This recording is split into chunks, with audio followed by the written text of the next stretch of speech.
Live look from Action Air 1 over a large brush fire in Hudson. You can see the intense flames burning around homes and businesses in that area. Firefighters are actively working to control the brush fire while evacuating homes at the same time to keep residents safe. This is the area the fire is burning at right now near the Club Wildwood Mobile Home Park. That area is just east of Highway 19, north of Hudson Avenue.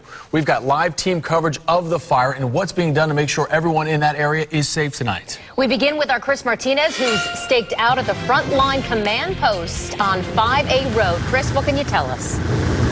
Wendy, firefighters in the next hour to hour and a half from now are going to start burning a lot of this brush area behind me. The fire is burning right back in this area, and what they're going to do is try to take out as much of the brush back there so there will be less fuel for the fire to burn. So over the next few hours, you might be able to see a glow there through your television set. That glow out here is really going to intensify, but people need to understand that what they're doing is they're just making it much easier to fight this fire. Now, so far, it's thought about 100 acres have burned here.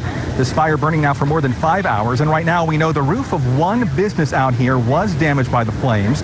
Firefighters say this area is very, very dry and hasn't burned in more than 20 years or so, so there is a lot of fuel out here to keep this thing going. We've got illegal dumps out there. We've heard explosions from who knows what. So it's a concern even going in there. So we've got our dozers plowing the perimeter. We're going to end up having to burn the whole perimeter to get this thing secured tonight.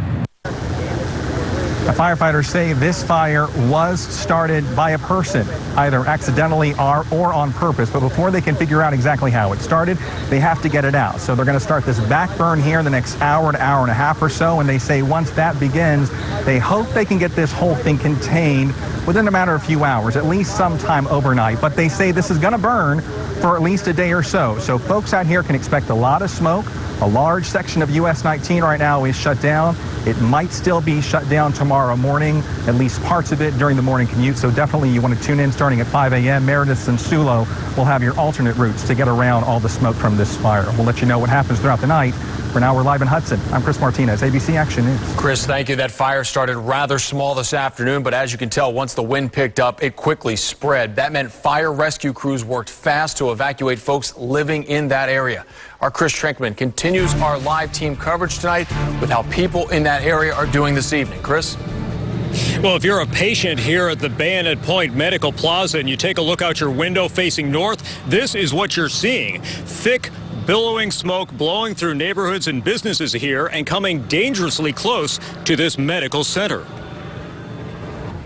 As flames consume the grass along Highway 19, those already without homes could lose even more. Susan Campbell runs a homeless shelter in the evacuation zone. What do you do tonight if you got to move them out of here? I'll bring them home with me if I have to. Put them to in your my house? church. I will bring them right home to my house with me. Their family. And for another family, a quick turn of the wind could change their lives forever. Yeah, a little scary. Just a few feet from the burning brush, Jessica and her kids are ready to leave at a moment's notice, even if it means losing everything they own. There's ash flying through the air here. What are your thoughts when you're seeing all this? Just pay attention and pray. Fire crews say they've asked people in the line of fire to get away, but not everyone has followed the warnings, like the Wagners, who are waiting until the last possible moment. We're all packed up in the house and, just grab our bags and go. Now, the Pasco County Sheriff's Office says that about 150 to 200 people have voluntarily evacuated the areas where the smoke is at its most dangerous. And we've been told about 15 people have headed to one of the shelters at St. Mark's Presbyterian Church, and they will remain open to anybody who needs help tonight. But they are urging anybody who smells smoke, and especially if they feel heat near their neighborhood, to get out as quickly as possible. We're live in Pasco County. Chris Trenkman, ABC Action News.